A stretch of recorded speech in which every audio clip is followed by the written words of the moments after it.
Hi mate, and welcome back to my World of Tanks channel. I'm Antonoff2 as usual, and today I've got a real goodie lined up for you. This is a game I had yesterday with my two friends Redwood Forest and General Denny on Airfield, and this is basically a dream matchup for us. We have only 3 tier 10 tanks on our team, and there are only 3 tier 10s in the enemy team also. So my friends and me decide that we are going to make our push along the left flank, because that's usually where all the heavy fighting happens. However, I spawned a lot further to the right side, and I was kind of, because the IS-4 is rather sluggish, I was more or less behind them, so I couldn't quite catch up. And then I decided, I'm rather going to stay here and guard the centre of the map and also the right flank, because as you can see, there aren't all that many tanks from our team here, and a lot of enemies are pushing through. Like for example, the Panther 2 nearly managed to get to our base, but then he was sniped down. But still, this is a very dangerous situation here, so I really have to guard the centre. And I tell my mates, okay, you guys go to the left and I'm going to stay here and watch out. So I'm getting a bit bored, so I decide to push forward and take out the T-34, because the T-34, it looks like he's getting shots in at my friends when they are trying to move up and take out those enemy heavies that they are fighting with.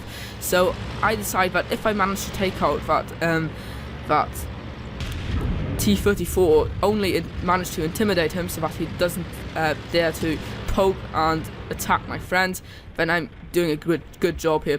So I'm basically trying to snipe his cupola because I don't have the gun depression to hit his hull. And there, one of my allies gets a nice hit into him. I think that might have been Redwood Forest, I'm not quite sure. Now, as you can see, this is really the limit of the IS-4's gun depression. Now, if you've seen my IS-4 review, you'll know that I don't really like this tank, but I've really changed my mind lately. This tank is really good. I really love it. I don't know what I was doing wrong, but somehow in the last few weeks I've been enjoying driving this tank so much more than I used to. It's been so amazing. Like basically any game I have in my IS-4 is good or really good, and this is one of the really good ones. Now, I picked up my first kill on the T-34, and things are not really looking all that good for our team. The 110 bounces off my frontal hull. It's quite good angle, and usually low tier tanks will bounce off your hull in the IS-4. I keep going for his hull because he's kind of angled his pike nose, and because he's kind of angling his tank, that kind of exposes the cheek of his pike to me, and I'm able to easily take him out. But even if he wouldn't be angling, I could still take him out because, well, my gun's got really good pen. Now, I've got 2 kills, and the score's 5-6, so although we're working quite hard here, our team is still losing more or less. So I put a nice shot in on the rear of that T-54E1, but I retreat first of all because he thinks he's going to turn his turret, but he doesn't because he's afraid the E50 will snipe him from the rear. So I decide to push on and try to take him out. Now with an above average damage roll I could manage to one-shot him, but I don't. Average damage in this gun is 440 per shot. Now I know he's got a very dangerous autoloader clip, so I don't want to poke against him really, but no, he isn't reloading, but I just take my chances and take him out by firing at the low glaciers, just because I want to be 100% sure that I penetrate him. Now I think, okay, there are 2 enemy tier 9 heavies pushing round to our base, but I'm really slow, and there's a full health E75 and a nearly full health E50, and the M103 and the enemy E75 that's also pushing to our base are not all that much health. So I think the E75 and the E50 together should be able to deal with that threat, and I think it's my duty at the moment to push to the enemy base, take out their artillery, and then help my friends that are fighting over there and take out those enemy heavies basically, because they're having a hell of a fight over there. So I first of all put a nice shot into that Tiger 2. Don't know what he's thinking of giving me his flank, but I mean, strictly speaking, even if he would give me his front, I would still be able to penetrate him. So another shot, really low damage roll there, what a shame. I might angle my armor a bit. The great thing with the IS-4 is it's got really good side armor, so you can do some really good angling. I think that shot penetrated, the Tiger 2 penetrated me. That's quite a letdown actually. Now, I'm a bit afraid of that E75 there coming round, so I basically get behind this house here before it can shoot me, and then turn round to be able to help my E50 friend there. Now I've only got 7 rounds of AP ammo left. That's a real problem with the IS-4. Now, in retrospect, I tried to go for the side shot there. I should have tried to hit his lower glacis really, or waited because he turned his turret. That was a really poor shot actually there. I shouldn't have taken that. But I tracked him, but he repaired it. So that means he hasn't got a repair kit anymore. That's quite important. Now this enemy Tiger 2 who I was sniping with early on decides to come back, and this guy's a really bad player basically. He decides to go into one-on-one engagement with an IS-4. Now I'm not sure, it could be that there are other tanks from his team coming along with him because he's being that bold, and I'd say there's an IS-3 over there, but I first of all focused down for Tiger 2, securing my 4th kill, and you'll note that I'm now down to 4 rounds of armor-piercing ammunition. That's really bad news. So I aim at the IS-3. That was really, I shouldn't have taken that shot, especially considering that I'm on that low ammo. That was really bad. Should have waited for the IS-3 to make the move.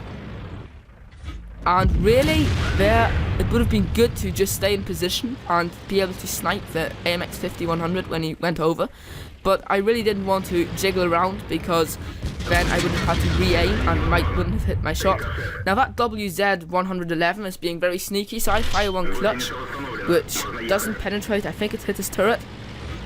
Now I'm down to my last round of armor-piercing ammunition. And I just want to go after the WZ, but then I see the artillery, and I have to fire this one clutch, because otherwise he's going to clutch shot me. So, I make it happen. 5th kill. And now I'm in for a top gun, but I'm the last tank on my team, and we've still got an artillery piece. And now, oh my god, there's a T110E4 behind me. But I'm first of all going to focus down this WZ-111, because he's in one-shot range of me basically, so I get my top gun, and now I'm down to high explosive anti-tank ammo, premium ammo. I haven't got any normal ammo left, so I'm so lucky he hits my gun and only takes out my gun, but I really mess up my shot there, but I know that my reload is quicker than his reload, so if I make this shot count, I'll be able to take him out. And yes, 7 kills. That guy was so unlucky. That T110E4 actually bounced from my rear at one point, or he hit my trap rather. But okay, so now I take out the AMX 5100 who's poking me and secure Radley Walters medal. And yeah, the T110E4 calls me a gold lamb, but yeah, I haven't got anything else left than gold ammo, so sorry bro, but 9 kills. Oh my days, I've got 9 kills. This is my personal record actually. I had 8 kills. I had 8 kills a few times, but I've never had 9 kills in a tier 10 game. This is amazing. Now my E75 is telling me cap, and right now, as you can see, I fired all my high explosive anti-tank shells. I'm down to HE ammo, and I know that I won't be able to seriously hurt a T110E5 or an E75 with high explosive ammo. So I decide to go for the cap, because that's really the only thing I can do at this point. I locate behind these houses here, and I know that now I'm in this version of World of Tanks I'm using for the replay. I haven't got my mods installed, but I use XVM on my real version of World of Tanks. And right now I know that both of the enemy tanks are in the cap circle, and not in the cap circle, but near my base, and only one of them is capping at the moment. So yeah, I think that I can maybe cap them out, and maybe the T110E4 or the E75 will come back, but at the moment, if the cap goes on like this, I'll be able to out-cap them. But now 2 of them have moved into the cap circle.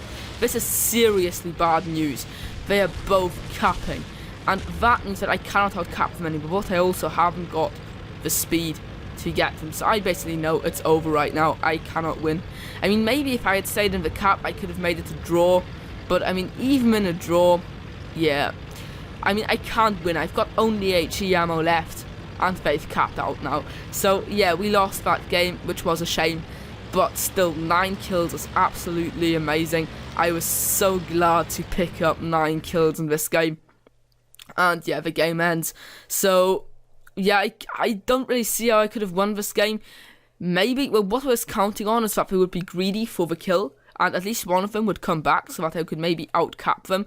When that didn't happen, I figured, well, okay, maybe I still out cap for one of them, that's fair, but then when they both started capping, then I had a real problem and I basically couldn't do anything, and I just realised that I basically couldn't win the game with HE ammo, except for if I was really lucky and, for example, got through rear for T110E5. So I really don't know what I could have done better in that game. I shouldn't have taken, probably if I hadn't taken some speculative shots earlier, for example that E75 or the IS3, or if I hadn't bounced off the T110E4 earlier, then I would maybe have had some heat or AP shells left at the end of the game to deal with this T110E4 and not E4, E5 and the E75, and I maybe would have been able to get into the caps into my own base quickly and destroy those two guys, or at least damage them and postpone my defeat a bit longer. But realistically, the way the game looked at the end, I really didn't know what to do. If you guys have got any suggestions what I could have done better in this game, or how you would have played it, please let me know in the comments. But for me personally, this was just a massive game. I was just, at this point, I was just absolutely full of adrenaline, and I was so happy to get 9 kills. So let's quickly check out the after game stats to see how good this game was exactly. So we got just above 90,000 credits and nearly 2,000 experience in that game. That was enough to pick us up our mastery badge. I was so glad to get it finally, because I've had the IS4 for nearly half a year now, and it's really difficult to get these mastery badges on your tier 10 tank, so I was really glad to get it. We also obviously got the Radley Walters medal, a steel wall and Top Gun. If we look at the team score, we can see we managed to deal out an amazing 6.7k damage, so nearly 7,000 damage, 9 kills, which is my new record, and also 1,300 base experience. Now that obviously would not be enough to get us our mastery badge, but because we got stuff like a Radley Walters medal, this was after patch 8.6 or 8.7, that counts as, so you get the experience coefficient of a victory, so that actually is more than it says. And in the detailed report, we can see that we fired 26 shots, of which 23 hit and 20 penetrated. So 20 penetrating shots, that allowed us to deal out 6,677 damage. We received 20 hits, of which only 9 penned, and one of them did splash damage. That was probably an arty hit, or maybe somebody was firing HE ammo at us, I'm not quite sure. Anyway, we got 11 ricochets, so that's a really, really good ricochet rate there. We received 8,540 potential damage. That's amazing. Also, we detected 4 enemies, damaged 10, and destroyed 9. So yeah, that was probably the best game of World of Tanks, or one of the best I've played in a long, long time.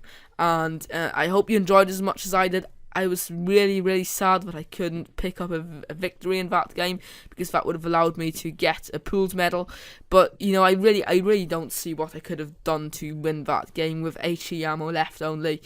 And this tank is so slow that in that situation I probably wouldn't have made it back to the base in time. I'm not quite sure, but anyway, please let me know in the comments what you think I could have done, and maybe tell me about games like this that you had, like really good games, but you lost them because your team was not good enough, or you did some mistakes in crucial moments. So I'm looking forward to your comments, and thanks for watching as usual. I hope you enjoyed, and I'll see you out there on the battlefield.